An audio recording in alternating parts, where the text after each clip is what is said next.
Hey everyone, Sycra here, and today I'm doing a review of the Parblo Island A609 tablet. And right now I'm just testing the pressure sensitivity, what it's like making straight lines and curvy lines and stuff. And I figure I'll just do a drawing for you.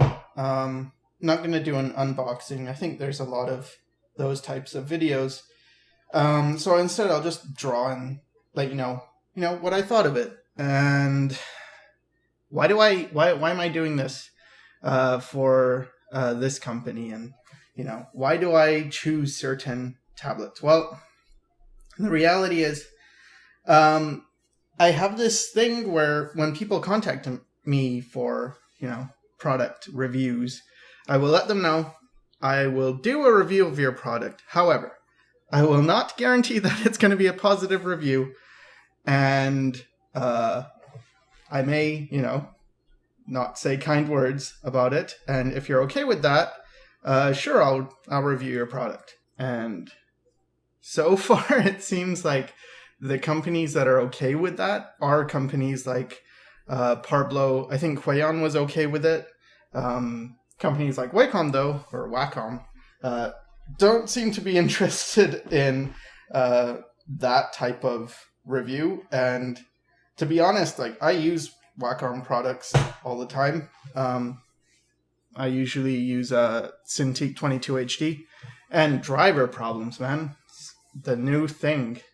And I talked to a bunch of friends and students who are also experiencing driver problems, and it's not what they used to be, because they didn't used to have very many driver problems. But anyway, moving on to this. So, what do I think of it? Well, it's, first of all, I think the selling point on this, it's pretty obviously the price, because right now it's on sale for like $44 American on Amazon.com, and it's got 2,048 levels of pressure sensitivity and 5,080 LPI resolution, which I don't know what the 5,080 LPI is.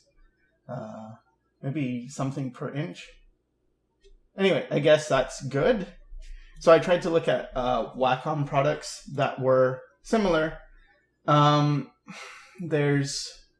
So the size is 9 by 6, or like close to 9 inches by 6 inches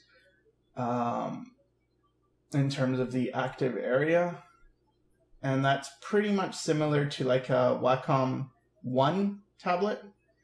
And on Amazon, the Wacom One tablet, which has it has 1,024 levels of pressure sensitivity, that goes for $104. So there's that. And then there's also the Intuos Art Pen, which goes for $195. That's the same size. And the Wacom Intuos Pro goes for $350. But the Intuos Pro does have 8,000 levels of pressure sensitivity. So, that seems to be the high-end version for a tablet in this size. So basically, if you got $350 for the high-end Wacom version and $104 for the cheap version, then Parblo still beats them with $44 for a tablet. And it's not bad. I mean, you can see I'm able to make lines and do things with it. I thought the pen was super cheap. It's very, it just looks cheap, and it feels cheap. It's like a cheap plastic. It is light, which is nice. And overall, it wouldn't be that bad. I mean, it's still usable. But one thing that did bother me is they have buttons on the pen, and they're not beveled. They don't stick out, and they're kind of flush with the pen's contour. So I kept pressing the buttons by accident, which isn't a big deal. It just does right click, but that was annoying. It was a thing I'd rather not have to do. Yeah, and you can see like there's areas where lines just don't go exactly where I want them to go. I'm not sure if this is because of the tablet or if it's because I've been using a Cintiq for so long.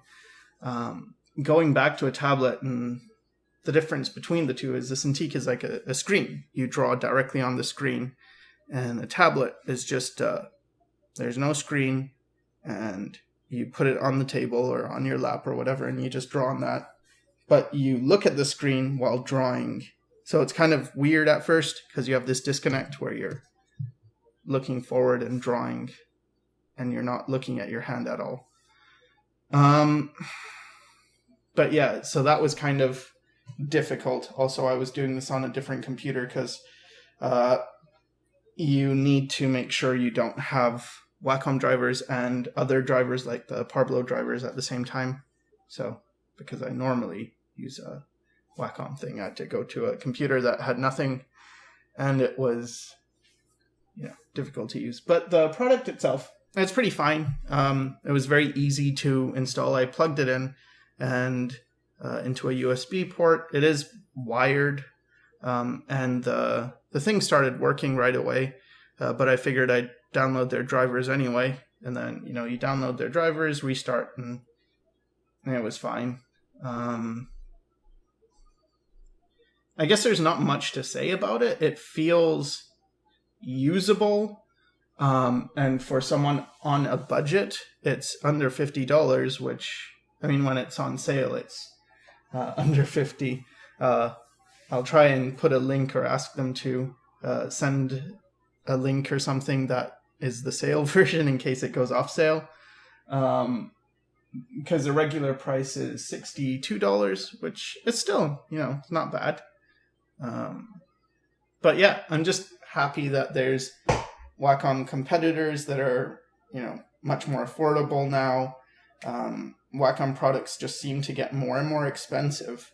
When I got my first Graphire tablet, it was a 6x4-inch tablet, and it was $80 Canadian. And that was in, 1990 something. Probably 1998, 99, maybe 2000, something like that. Anyway, and that one was fine. It was just small. In terms of size, this one it's fine, it's not as big as what I'm used to, but it's not small either. Like, it feels decent sized. It's got 4 express key things, which are useful.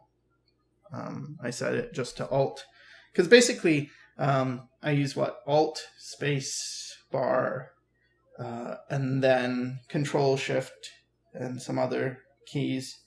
Probably if there was 5, it would be a bit better than 4, but 4 is okay. Or if they were differentiated by feel. Like, I think that's something that companies need to think about more, is not just how it looks, because there's this tendency to go for very sleek things, which is good in terms of appearance. It looks nice. But when you're actually using things, I think tactile response matters a lot more. Like, how does it feel? Can you not look at it and feel what's what? Because if you can, that's good.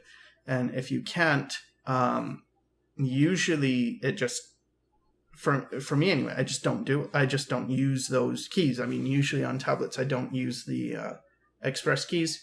I just use my keyboard because I've memorized where all the keys are on the keyboard. So there's that. Or I use Razer and Nostromo. In terms of the painting, just quick and dirty here. Again, I was using a setup where I'm not used to it. So usually what I do is I go into gradient maps these days. And now I'm just, I made it in black and white at first.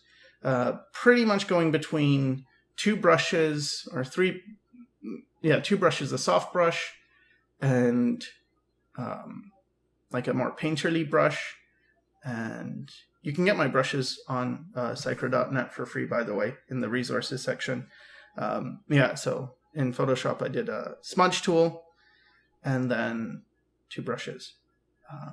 Or 3, I guess. I think I used a sketching brush as well, but yeah, very minimal. And I work in black and white, and then once I've got the values all decent, in this case anyway, I just throw on a color layer and a color balance layer to add a base of color that I can work off of. And I usually go for, in this case, I went with a brown. The reason I like working with browns in traditional or digital, or anyway, whatever, digital or traditional, is because colors seem to work well with browns in terms of blending. They don't look so muddy or garish. When you do get a color that looks muddy, usually what it is it's either the wrong value or the wrong temperature. So temperature as in it's too cold, so too much towards blue, or too desaturated, or it's too warm, too saturated, or too towards reds and oranges and things like that. So basically, if you feel a color is off, like you put a color down and it's off, it looks muddy, it's usually one of those 2 things. Like either the value is wrong, which is easy to check. Just make a new layer in Photoshop anyway, set it to color and fill it with white or black or any kind of gray with no saturation, and then you'll be able to see the values. Traditionally, you can just squint. If you squint your eyes, it's easier to see values. And then if it's temperature, that's a matter of, okay, it looks off, the values look good, but it still looks off. Then you've got to ask yourself, is it too warm or too cool for the values around it? Here I'm just throwing in some, post-production things. I usually create like a sharpened layer and then a blurred layer. And then I put a mask on the sharpened layer and just show it in certain areas so that overall it looks blurry, but in the areas you want to focus on, it's a bit sharper. And then I just reduce the opacity until that looks good. Throw on a noise layer, which just adds a grain to everything so it all feels cohesive. And that's pretty much it. So I would say if you're on a budget, check out something like the Parblo Island A609. If you've never used a tablet before, it's probably a good one to start out with just because it's not that expensive. And also, if you've never used a tablet before, be prepared for it to feel uncomfortable. It is not, it might be really awkward at first when you're drawing and not looking at your hand. But with practice, you can get used to it and everything can be all right. So hope this helped, and thanks for watching.